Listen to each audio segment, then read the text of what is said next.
ভাগ্যের কি নির্মম পরিহাস!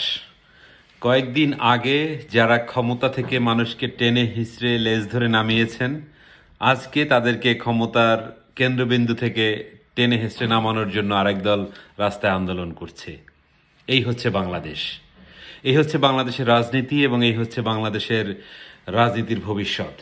তাই যারা এই মুহূর্তে নিজেদেরকে ক্ষমতাসীন ভাবছেন এবং ভাবছেন যে না, আমরাই সব কিছুর ঊর্ধ্বে, সবার ঊর্ধ্বে, তাদের জন্য এই বার্তাটি খুবই গুরুত্বপূর্ণ।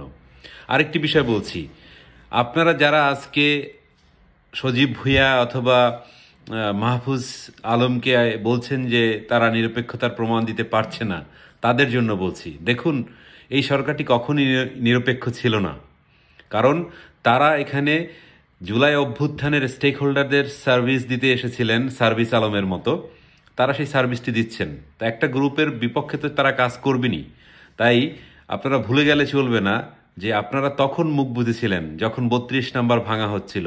আপনারা মুখ বুঝেছিলেন যখন আমাদের মুক্তিযুদ্ধের চিহ্নগুলোকে মুছে ফেলা হচ্ছিল, যখন বঙ্গবন্ধুকে অসম্মান করা হচ্ছিল, তার ছবি টেনে আসতে নামানো হচ্ছিল। আজকে যখন জিয়াউর রহমানের ছবি টানার সম্ভাবনা দেখা দিয়েছে, যখন ক্ষমতার চেয়ারটি আপনি পাচ্ছেন না, তখন তাদের নিরপেক্ষতার প্রশ্ন তুলছেন। এই হচ্ছে বাংলাদেশ। প্রত্যেকের স্বার্থের জন্য কাজ করছে।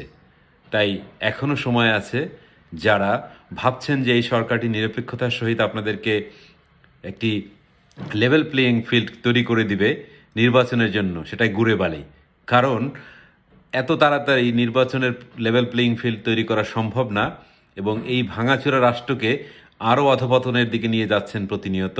তার থেকে অ্যাটলিস্ট বুঝতে পারি যে একটি সুষ্ঠু নির্বাচন সম্ভব না, আর সুষ্ঠু নির্বাচন না হলে যেই লাউ সেই কদু। অশেষ ধন্যবাদ।